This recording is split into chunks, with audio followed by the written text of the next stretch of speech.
you better make sure you don't miss any of those QuickTime events. So why do we hate QuickTime events? Who says we hate QuickTime events? Welcome into episode 3 of QuickTime Event, brought to you by middleofnowheregaming.com. Today is our E3 reactions special edition episode, and it's going to be reactions to the press conferences, Sony's press conference, Microsoft's press conference, and Nintendo's digital event in quotes, which we're going to count as a press conference. And so what we're planning on doing is spending about 15 minutes on each of them, and we're going to combine it all into one big podcast or something like that whenever I decide later on after we're done recording. So you'll see 15 minutes of each of those. That's all I got about that. But so today, for the Nintendo version, the Nintendo section of this podcast, I have 3 people joining me. I have Lou. Hello. And 2 newcomers. We have Mike. Hello. And Ryan. What's up? And they are both members of the website. They are both editors for us, and they both write. So you can find all their stories and all that good stuff on the website. What does that make now? We've had 6 or 7 new editors on QuickTime Event in the past week and a half, something like that, Lou. Yeah, right? that sounds about right. We had like 5 people, I think, for the last one. No, last one was only Brett. The one before that we had like 5 You're people. Right. But yeah, so that's pretty cool. But anyway, so we're going to start off with the Nintendo portion. And so we're going to put 15 minutes on the clock. And I'm going to let our Nintendo Ninja lead us because he's the Nintendo Nazi, actually. Today I am. Yeah. Absolutely.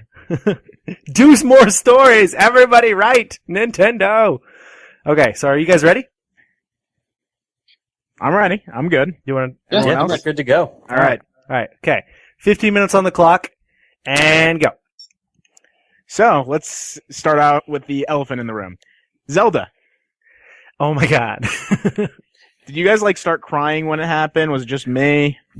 I didn't know how to react. I've thought about it for so many years now. Are we talking about when something actually happened in that little bitty trailer, or when we were just staring at the vast open world? Oh, well, that's a fair point. But at first, when they showed just Zelda, Legend of Zelda in the nice font, and then it went to, was it Enuma, I think? However you say his name. As soon as he started talking about open worlds and the first Legend of Zelda, I'm like, this is going to be a very good announcement. I don't know what he's about to say, but anything following this discussion on open worlds isn't going to disappoint me. Didn't somebody say that in our chat, our group chat for it? Yeah. It's like, this is going to be a good announcement. I was like, oh man. Yeah, I don't know.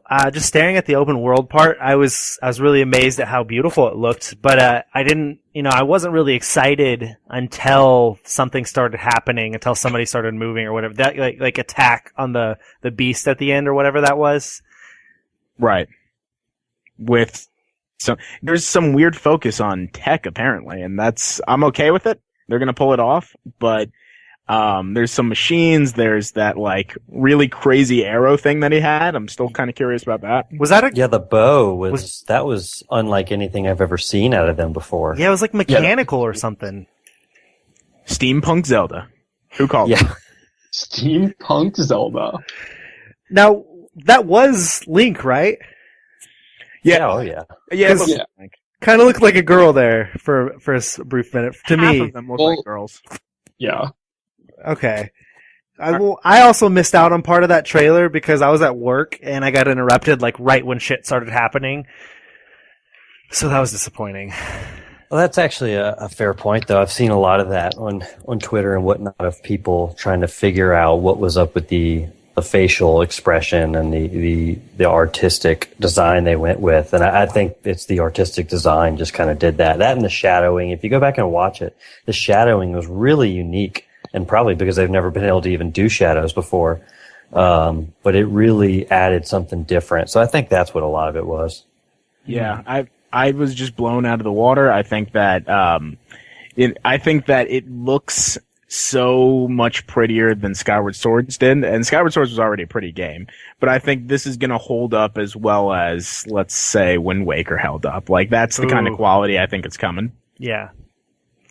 Yeah, So let's go to... Well, Mike's trying to say something. Sure, go Mike. Are you guys excited for the fact that it's going to be open world? Because I'm worried about that. I'm really excited for some reason. Like, I don't know why, but when they said open world, I just got, I can't explain it. I got really, really excited trying to imagine, like, almost Skyrim, you know, but Zelda in Skyrim. So, like, having maybe side quests and normal quests and just, I can't even explain. I have no idea. Yeah, I think it's fine. They answered my question right away, which is that this is going to allow them to put in a bunch of new puzzles that you have to look at completely different ways because the type of environments and your access to them earlier. So I think as long as they bring that the Legend of Zelda charm that you know, everything is a puzzle in the environment, you know, if they could mesh that somehow with the open world, it could be one of the best games ever.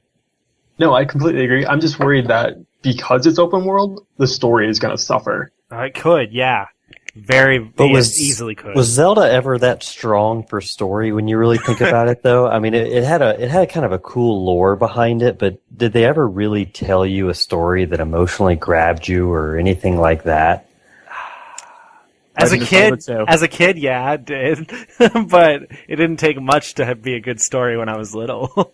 I mean, when we were little and we played these NES games and whatnot, it was all in our imagination. I mean, it was kind of like Save the Princess. Guys, yeah. I'm going to cut us off. We're not the Zelda podcast. So let's move on to a new topic. Well, I was going to say, speaking of Zelda, Hyrule Warriors. Huh?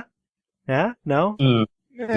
No? Yeah, I'm excited. I'm excited as I could probably be for a Dynasty Warriors game, but see, that's exactly how I'm looking at it. Like, I'm not a Dynasty Warriors fan, but if I could ever get excited about one, this is the one, you know? It's like, this could be the one that I would be like, hey, I might actually play that and maybe enjoy my time with it for the 20 to 30 hours I play it and then never go back.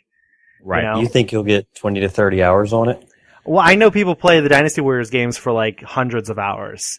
So, like, with all the different side quests and collectibles and upgrades and stuff like that, and trying to do the different stories, and so, like, I don't know. It's hard to say because a hack and slash game doesn't keep me interested for very long. And so I don't know how long this game could. But if it brings enough Zelda lore into it, you know, maybe it will. Maybe if they tie in a lot of the characters in cool ways. But I don't know. All right. So how about this? The big question going into E3 was, is Nintendo's digital event going to negatively affect it as compared to the Sony press conference or the Microsoft press conference or any other press conference for that matter? Do you think that Nintendo's style of presenting everything was any worse than or made it worse than if they were doing a normal press conference? I think they were better off, to be completely honest with you. And I'll credit Reggie did an interview earlier today that I watched where he talked about that, and he said that because they have so many Japanese developers that need translators, that is a controlled environment where they can really show them talking more and do the translations and whatnot, and just it comes across better than on stage. Mm-hmm. And they will have Go ahead. Oh, sorry. Go ahead, Mike. And adding in the robot chicken aspect of it, that was amazing. It was amazing. Do we know that if that was robot chicken? It was. There's nothing else. Yeah, there's no. They nothing. said it. They said it later. Okay, thank God. I thought it was so well done. No, okay, I agree that the robot chicken thing was kind of cool. It was better when it was like Nintendo characters talking to each other than when it was Reggie as a robot chicken character. Like, I don't know. I just didn't find his sections as funny when he was there.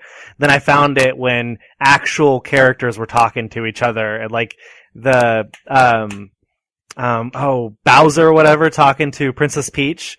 Oh, yes. Can I take that donut? I know I've, kidnapped you hundreds of times, but, can I have that last donut? I was like, oh my god! That is perfect! So that one was great. I thought it was perfectly Nintendo. Just they're kind of kooky like that, and they just have that personality, and they came out from the start. This is our personality. We're not the others. And they just did it start to finish. Now, honestly, I think the direct was very, very, very well done, and that it had probably just as much of an impact as the other conferences did on social media and people tweeting and talking about it and people writing stories. But I wonder what kind of impact it had, like actually at E3. You know, because we're not obviously there at the whatever center. So we're not seeing what's going on there. And I'm sure, you know, they have a showroom floor presence and everything like that. But was it the same as it would have been if they had just had a conference and stuff like that? I don't know that difference. But to us, from where we are, where we're reporting, there was no difference, you know? We had no difference between Sony, Microsoft, and Nintendo in their conference style other than the fact that we could see crowds or feel awkward moments, or see a controlled environment like Nintendo had. Right. I bet you it didn't hurt them at all. I mean, you gotta think if they have a Smash Brothers demo, people are still gonna be lining up around the block for it. Well, I saw all over social media today that right after the Nintendo Direct was over, people were like, "Oh, I'm going to Best Buy. You know, got to play these games. I saw some really cool games. Got to go to Best Buy." And so that is definitely one way to they are succeeding in that. I'm going there tomorrow. We're interviewing people. Yeah.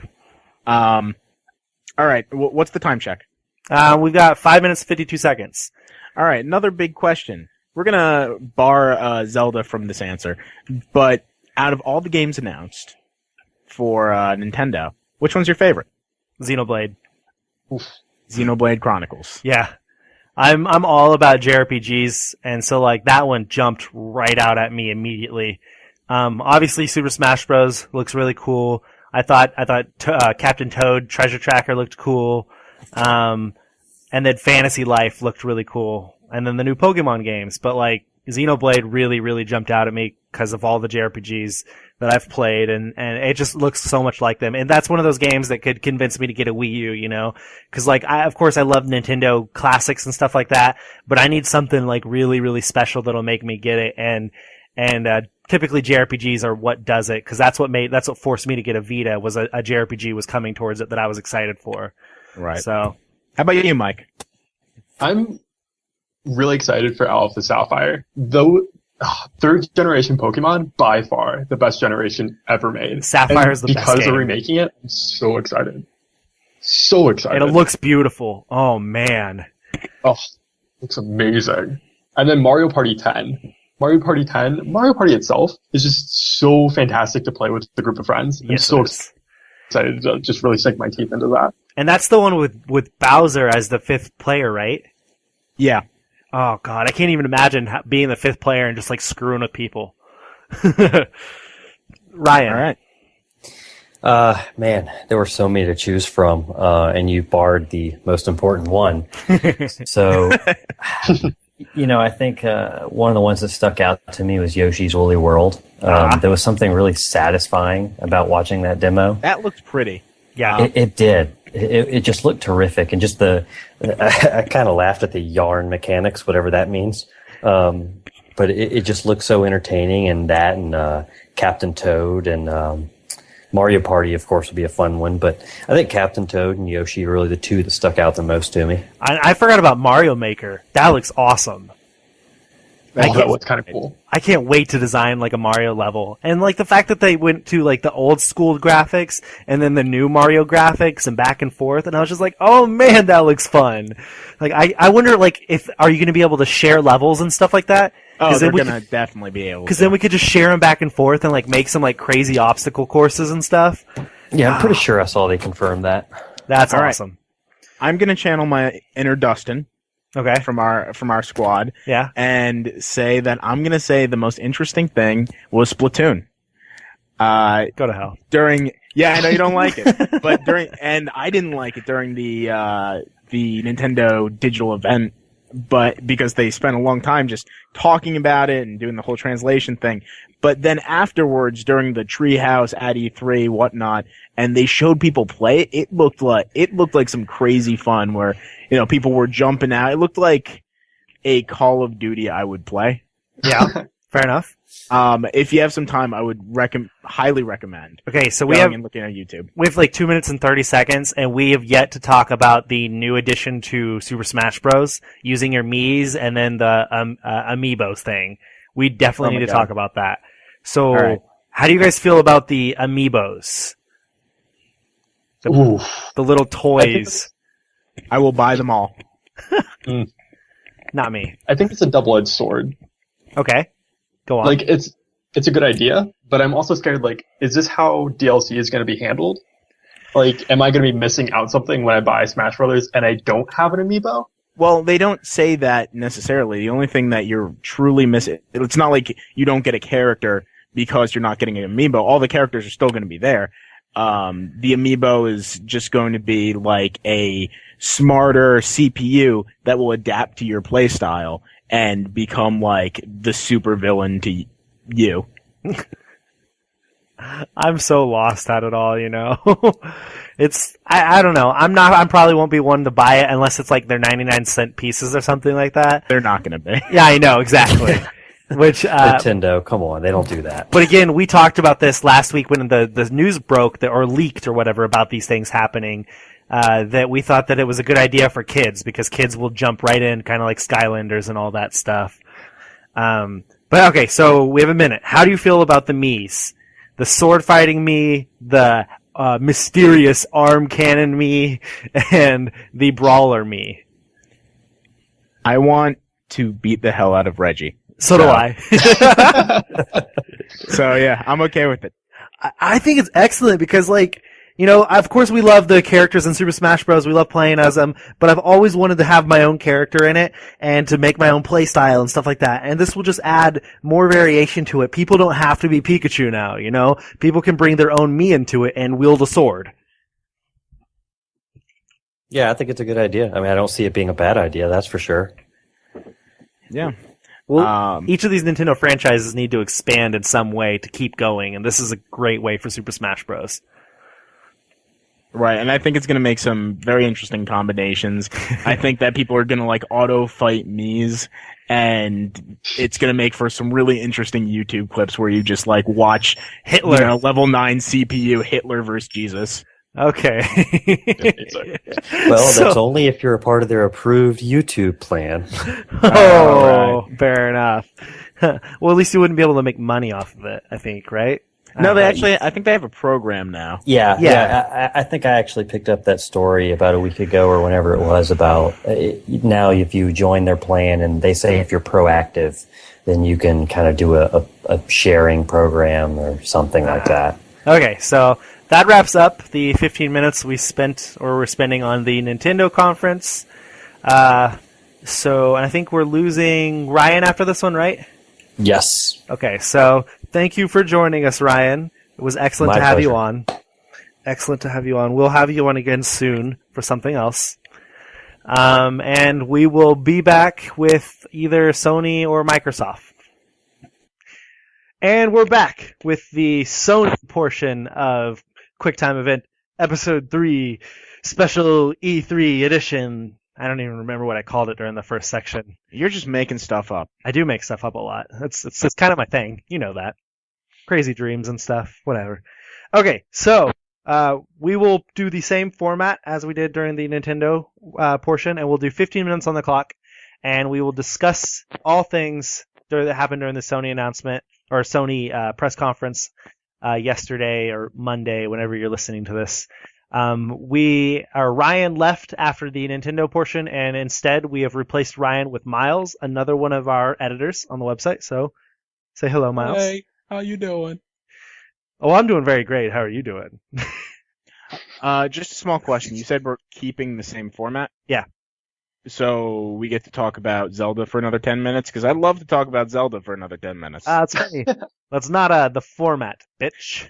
That's the content. Damn it. You know, it was worth a shot. That was the content. But yeah, as you could tell, we're still joined by Lou and his asinine comments. And then Mike is here as well. Hey, guys. Okay, so let's continue. On with Sony news. 3, 2, 1, go. Clock has started. So, Sony, after the 2-hour press conference, what jumps out at you the most? The biggest thing that came from the press conference for each of you. I am so freaking happy that No Man's Sky is still alive. Oh man, I am too. After their their studio got flooded Yeah, it got flooded like 3 days after they announced the game. Back in December, I think, wasn't it? Yeah, it was VGX 2013. I don't know when that.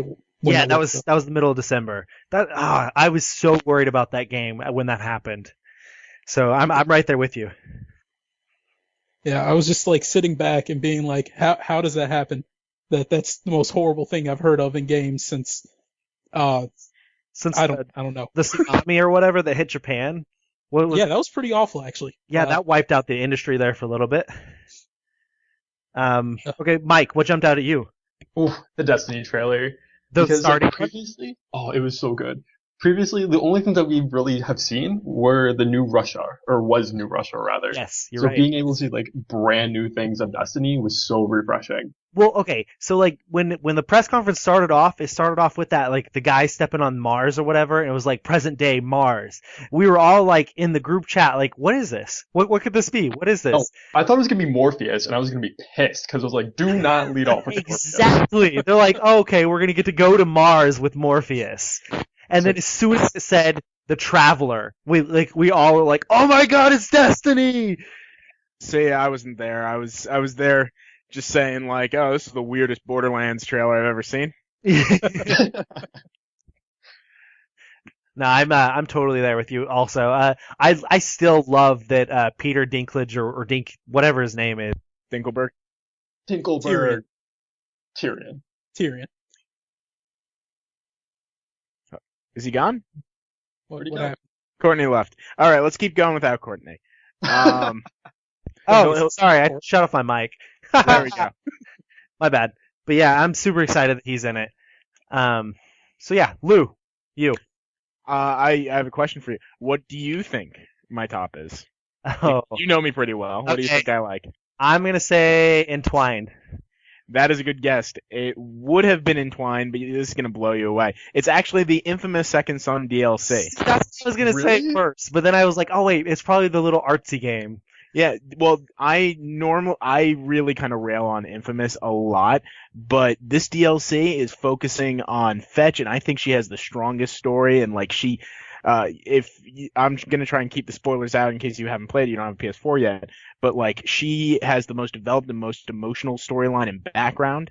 So I think that they can really pump in some interesting story into a game that was really lacking it. Okay. The only thing that I'm worried about that is she only has the neon power. So It is that didn't bother me in Infamous 1. Yeah. Well, I use the neon power for most of Infamous Second Son anyways, so I wouldn't be bothered. In my like review of Infamous, it was actually like the power creep just stops at neon because there's no reason to use the last one, and there's Digital? no reason to really. I love digital. Yeah, video Video, was sorry. absolutely the best. I meant like the last. We said one. no spoilers, guys. Well, the, Oh, God, is that the spoiler? last one's a spoiler. Yeah, I mean, I'm not going to say what it is, but I think it was really crappy. Like they didn't flesh it out at all. in Yeah, my I opinion. hated it. I didn't use it post game, so. But Okay. you guys want to guess what mine is? Oh, it's Uncharted. Wait. No, Bloodborne. It could be The Last of Us. Mike wins. Yes! It's Bloodborne. I Oh, had no idea what that was when it came on. Yeah, see, as soon as it said From Software, I was like, oh my god, this is Project Beast. Yes! I was like, yes! I was so excited. Like, okay, so I did not play Demon Souls, and I have not played Dark Souls. So like, I'm not, and I plan to eventually, but like, I'm really bad with tough games. But I played Bound by Flame this past month or whatever, and it was a similar No. similar in a sense. No. Similar in a sense to that, and that had made me a little bit more excited to try to play those games. And then when I saw all the hype surrounding Project Beast or whatever, and seen all the really cool screenshots and stuff, like I just started getting more and more excited about the possibility of a PlayStation exclusive and whatever this was going to end up being. And then when that trailer happened, like, oh man, my excitement went through the roof. Now, forgive me if I sound stupid, but what exactly is that game about? Like, is it just a fantasy zombie game, or It's a guy. I don't know who he is or why he's doing this, but like there's this ancient city that people travel to, kind of like like almost like a religious trek to. Like they all travel there or whatever, and he travels there, and he ends up finding out that they're like this in a sense bloodborne pathogen or something, like sickness has like infected the entire city and of animals and people, and they're turning into these like monster type things. And so like he's got to, I don't know, he's got to figure out a way to get out of it or figure out why it happened or something. Like I read the backstory on it or whatever earlier today that was released on the PlayStation blog, and I've just had so many news stories pop up since then that I don't really remember all of it. But that's what it, in a sense, it is. It's not like a zombie story, but kind of. Now, because it's kind of weird, because like, what is the weapon he uses? Because like, I don't walk around just carrying a giant, like, what is it, like a switchblade thing? I don't even remember. I need to rewatch the trailer. I thought it was a gun. It looked like he had a gun for an arm. At one point, it looked like he had a gun, but it's like one of the old barbers shaving knives that they used to have. Oh, the Sweeney Todd ones. Yeah, like that. And I was just like, where does someone get that? I did read that you can use guns and swords and blades or whatever. So like that will be, I guess, different from Demon Souls, because I don't think you use guns in that. No. If I remember correctly when I watched my friends played it. But yeah, that's the one that stood out to me the most. I'm really excited about that. Okay, I got a new question. Okay, go on. Everyone here agrees across the board that it was a fantastic press conference. I don't think any of us would say it's bad by any means. But if there was a part that you would think they stumbled, where I mean, see, you're not even phrasing the question right. Like you're setting it up to like make us answer it the way you want us to. What you need to do is be like, okay, so Microsoft had an awesome conference. Sony did the exact same thing. Where did Sony go wrong? Middle. No. Did I say Microsoft? I meant to say Sony. No, Sony... you did say Sony. I reworded it to include Microsoft, because Microsoft and Sony's press conferences were the same exact thing, other than that middle like 30 to 45 minutes. That's not my issue. Well, regardless, like the way you asked it, Courtney, and the way that Lou asked, it's like they're the same answer. Oh yeah, exactly. You're still gonna say the middle. No, I disagree. That's not actually what I didn't like about it. Okay, what do you want then? What my small issue with it is that we went into Sony knowing a lot of these things were coming. True. I think that it lacked a lot of the surprise that both Nintendo and Microsoft had. I disagree. You disagree? Yep. I disagree as well. Okay. Entwined, bringing clickers into Diablo, Bloodborne, Grim Fandango, Little Grim Big Planet. Fandango is a big one. Little Big Planet 3. We actually did get to see Uncharted and we got to see the subtitle, which people speculated we wouldn't. No Man's Sky, PlayStation TV, Abzu. But a lot of those weren't surprises. A lot of them. How were they not? Like we didn't know they were coming. We knew Mario games. We knew Zelda games. We knew all of that was coming for Nintendo. So how does that make Nintendo better? Because we knew that there was going to be another iteration of every famous series Nintendo has. We knew we were going to see the characters. We didn't know what the games were going to be. Okay, so we didn't see a lot of these coming to PlayStation. That makes it no different. I mean, I would just say that, for instance, we were all kind of curious at what Media Molecule was doing. Having Media Molecule do Little Big Planet 3, I'm happy about it, but that's not a surprise. Oh, they're not. They're not? Media Molecule's not doing it. Oh, who's doing it? Good question. Oh, I forgot. Yeah, so did I. Oh, God. Let me Google it. Keep going.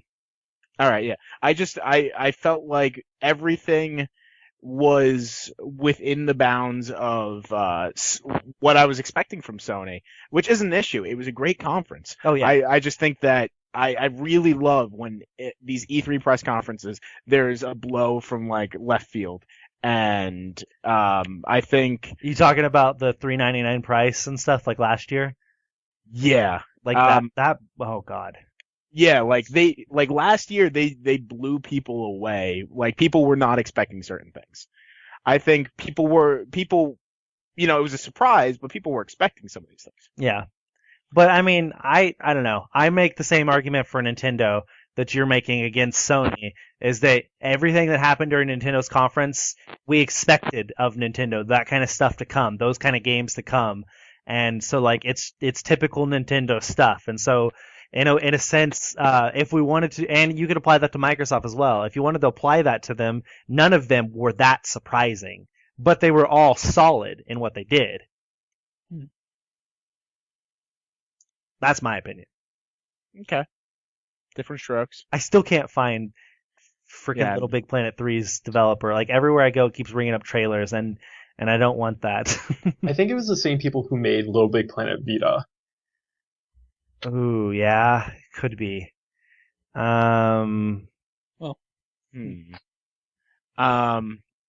Okay, so do you still think we're going to see the Gorilla game?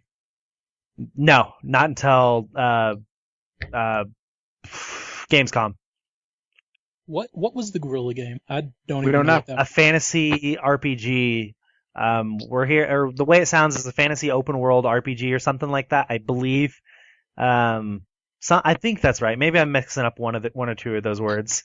I think what happened, they hired somebody who was writing fantasy RPGs, but they haven't actually gone out and said, yes, we're making a fantasy RPG. Yeah, but there's been some insider leaks about the main character being a redheaded girl and that it is an open world RPG and stuff like that. So I don't know. See, the only thing that I would say I think we're getting something is Guerrilla Games put out a tweet yesterday saying stay tuned for Guerrilla updates at the conference. Ooh. Yeah, well, I mean, that could also be about Killzone Shadowfall, because they are releasing a DLC.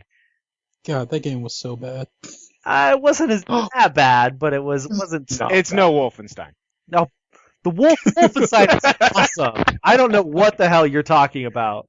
Wolfenstein is critically acclaimed by everyone. No, that's what I'm saying. I'm saying it's no Wolfenstein. Oh, okay, sorry. I thought we were talking about negative. No. My bad. Oh shit, what was I gonna say? Oh, so no Last Guardian. What do you guys think? I just want them to say, yes, it's canceled, or no, it's still in production. Just give us a tidbit, something to grasp onto. They keep claiming it's still in production. The whole thing with IGN where they thought that it was canceled, and Shuhei and a bunch of other people were like, no, it's still going. So it's I guess it's still out there. It's somewhere. Give us proof, a picture or something. Yeah, we need something. I honestly don't know why they didn't mention it at all, because that and Uncharted 4 were two of the biggest questions going into the press conference. Was, are we going to see either of them? And of course we saw Uncharted, but we didn't see our Last Guardian. So you know what? Shuhei Yoshida's smiling face is enough proof for me. It makes me happy. Fair enough. Okay, so Uncharted 4, we haven't even talked about it. Okay. I mean, what is there to talk about at the moment? I made the point last night, which I haven't really seen a whole lot of people saying, but is that I think it's going to be Naughty Dog's last Uncharted game.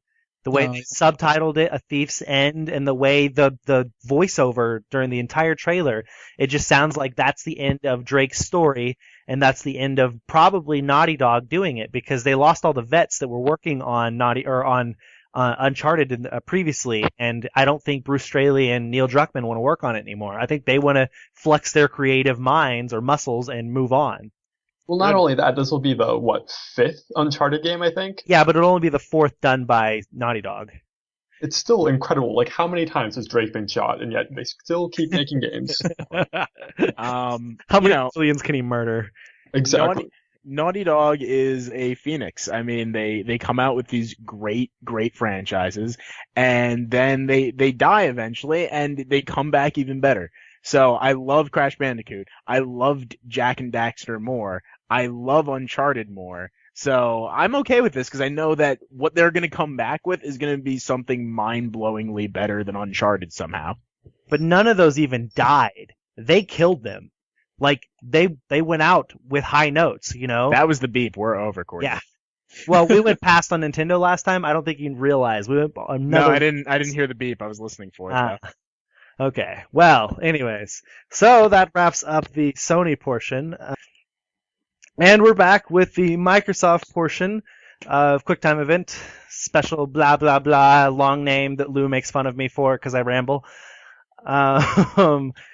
We have the same returning cast from the Sony portion, so we're going to go straight into it. 15 minutes on the clock to talk about Microsoft's conference, and go. Phantom Okay. Dust. Phantom Dust. Phantom Dust. You were really excited about that one. I was so excited. I have history with that game. The Okay. multiplayer in the first one is just it's ridiculously fun. Is it? I see. I never even heard of it until that conference. It was Looked like surprising how Infamous. many people haven't. Yeah, it kind of did look like Infamous with the powers. For who here has an Xbox One? Not me, Anyone? No. Anyone? but I'm planning on selling my soul and buying one Yeah. soon. That's Yeah. the next question. Who is now, because of this conference, going to get an Xbox One? See, yeah, That's me. No. that's the argument I made earlier today to a lot of people. I was like, guys, everybody won because these conferences were awesome. Like, and then somebody immediately replied back with, "The console war is over. I now want all the consoles." And I was like, exactly. I want a Wii U really bad, and I want an Xbox One really bad. I don't understand the concept of a console war because it's like we're playing like fucking video games, Exactly. Just enjoy all of them. It's just the fanboys that make it the console war, Yeah. It's just like, for instance, the Americans versus the Germans or something. I don't know. Fucking everybody's hardcore for their side, and so they just fight each other. Or speaking of national conflicts, America versus France, shape up the fucking killer app for the Xbox One. I like it. No, I'm never gonna play that. Like, I No, was not either. watching those guys do push-ups, and they were like piling shit on top of them, and I was like, "What the fuck is this? Who does that?" I mean, whatever makes them happy.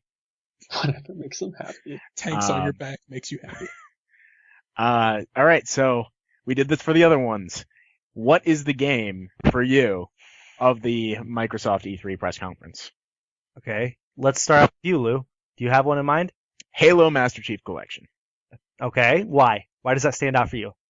Because it is literally a steal. I feel like I'm stealing from Microsoft if I spend $60 on that, with everything that includes. Like, they could have charged most likely a $60 beta for Halo 5 Guardians, let alone, attaching with each of them. You get the 2 anniversary collections and then 3 and 4, and I've never played any of them. So, that's probably going to be the first thing I jump into. Okay. I'll go ahead and bounce off you because that's also the one for me. And more or less because of what you said, it's kind of like stealing $60 for all of that. But more so than just that is that Halo 2, like, that's one of my all-time favorite shooters, first-person shooters. I've never played a game I enjoyed as much as that one for a first-person shooter, and it was like my first online experience as well.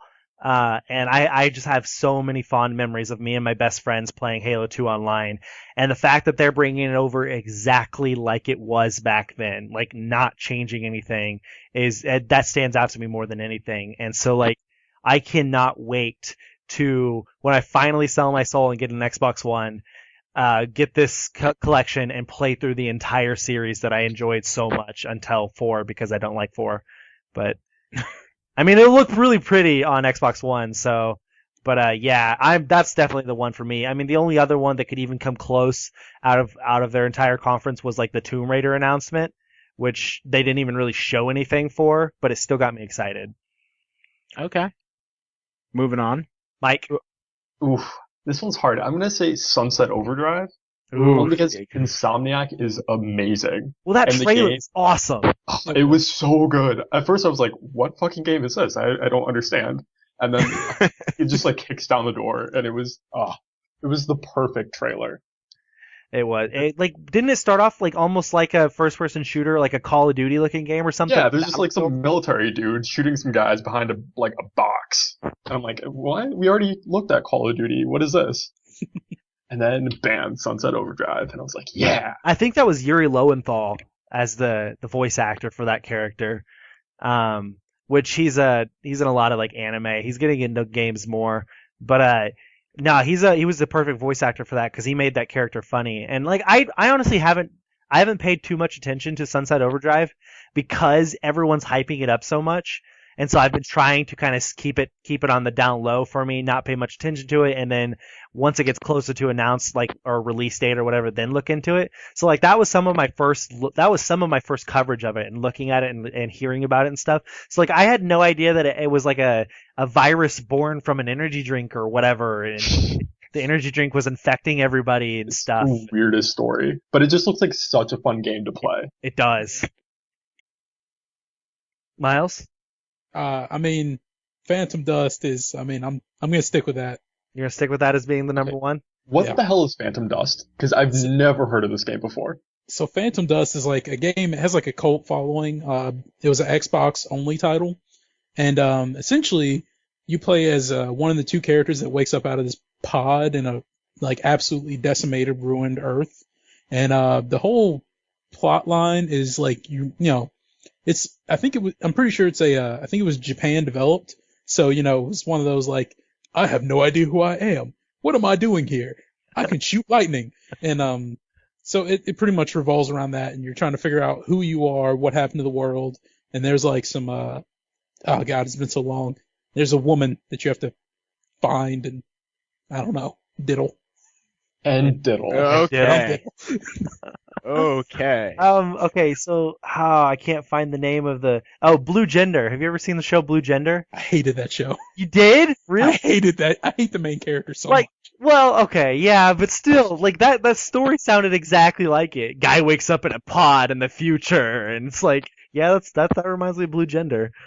Okay. I'll give you that. But yeah, so Fable Legends finally got to see some gameplay. Meh. Yeah, that's kind of how I felt too. It wasn't The Witcher.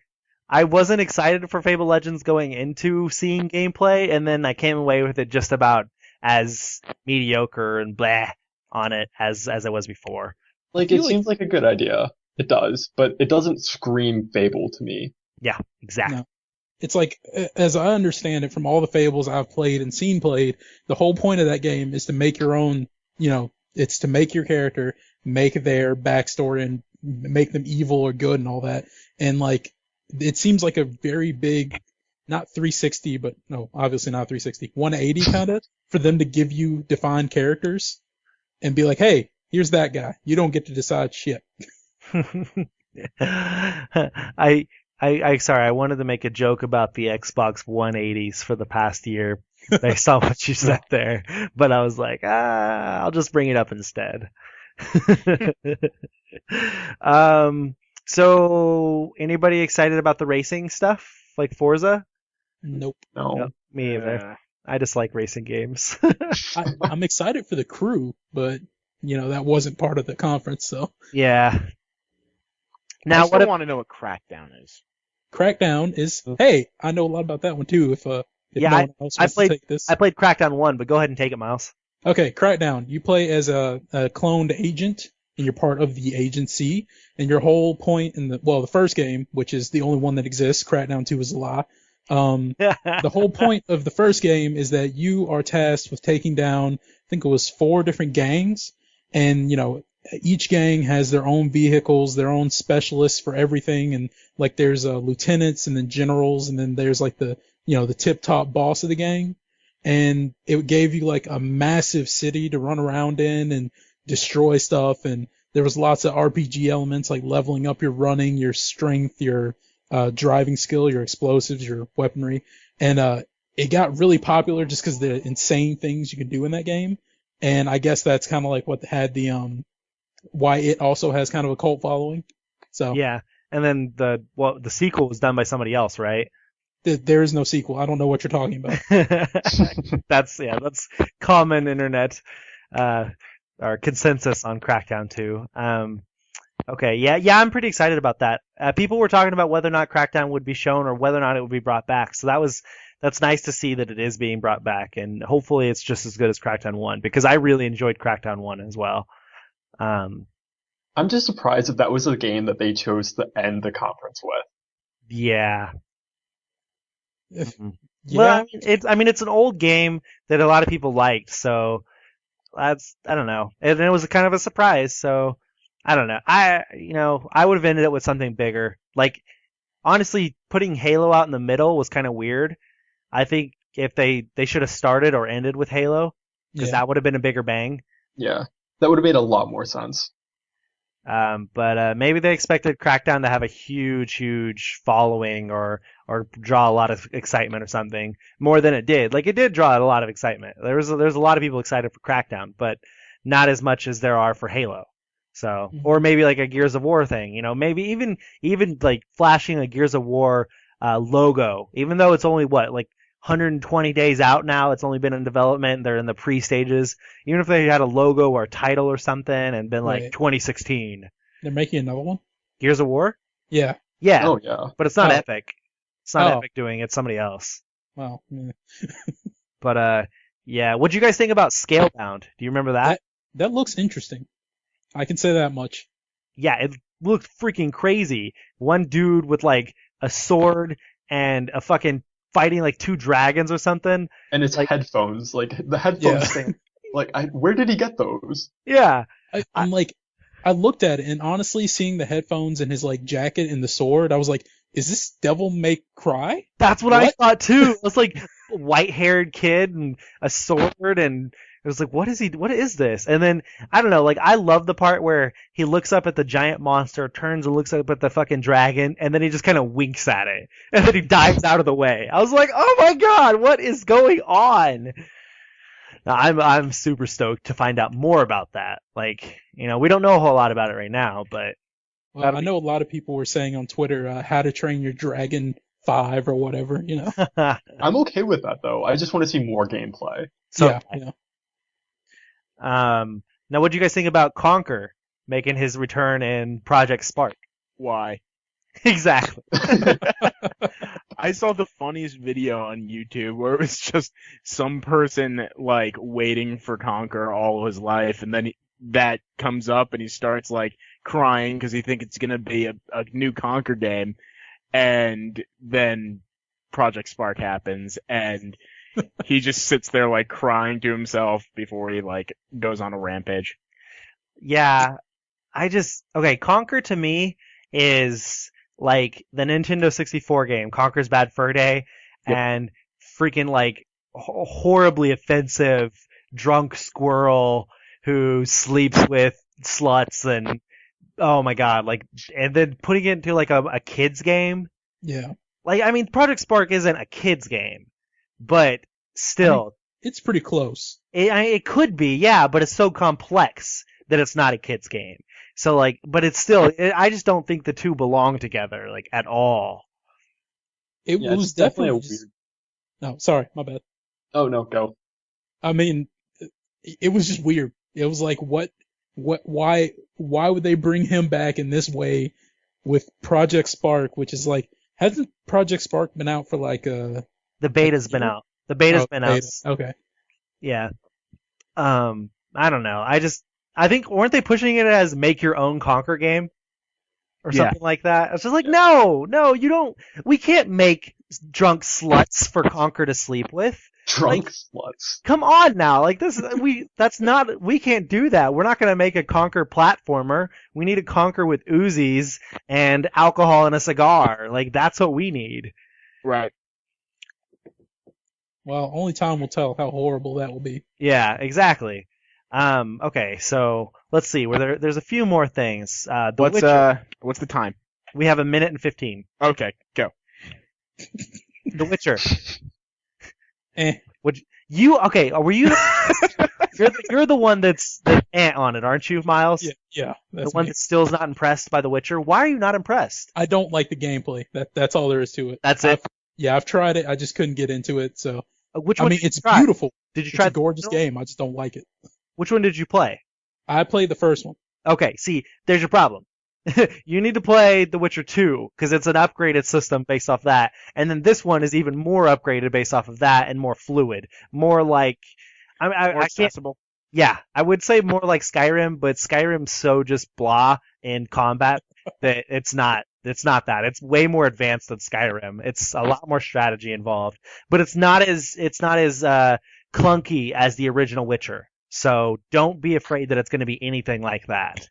Yeah, I'll give it a try then at some point. Yeah, as I say, you should at least like demo it or something. Try to get a hold of it somehow.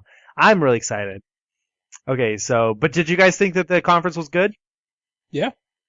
I thought the conference was safe. Safe. Okay. It was definitely safe. Well, that wraps us up. All right. So we're gonna end with safe. I say that we extend it just a little more on a new topic. We've done all three now. If everyone who's been listening to this podcast has listened to all three of them, they should have heard us talk about the three ones. I say we just give a 2-sentence answer, limit it to 2 sentences on who you think had the best conference and why. Okay. Go, Lou. Start with me? Yep. I think it is Nintendo's opposite, Xbox. I think Microsoft had the best one because though I am a Nintendo fan and was happy with the Nintendo stuff because I am a Nintendo fan, I'm not an Xbox fan, and I wanted to run out and get an Xbox yesterday. Okay. Mike, who won? Or who do you think? I'm going to say Nintendo. Okay. I think their presentation was so original and so unique. It was such a great and interesting take on the presentation format. And I think that kind of gave them the edge up of everyone else. Okay. You're specifically talking about the robot chicken and stuff, and The robot chicken and like having time to translate everything correctly. That way you didn't have Japanese people struggling through English. okay, yeah. All right, Miles. Now, for anyone listening, keep in mind I did not actually see the Nintendo conference, so this is not a vote against them. I honestly think that Microsoft won just because they blew me away with the games they showed. PlayStation did well, but not as well in my opinion. Also, that whole part in the middle where it just like dragged on and on, that did not help them in my opinion. See, okay. I'm first and foremost. I'm going to say Be that, the Sony guy. no, I Go believe do it. I of the opinion that Microsoft won, or that they had the best conference. But I disagree with everybody who says that the middle of Sony's press conference was horrible, blah, blah, blah. We needed to know that information. We probably didn't need to know it in the sense that they gave it. Kind of like Lou and I were talking about the Nintendo conference. Some of the things they did were a little unnecessary. But at the same time, we also had to get to know the new head of Sony. And what better way to do it than have him come out and talk and explain stuff? And we needed to know the PlayStation Now and PlayStation TV information, and that's a good place to show it because everybody's watching.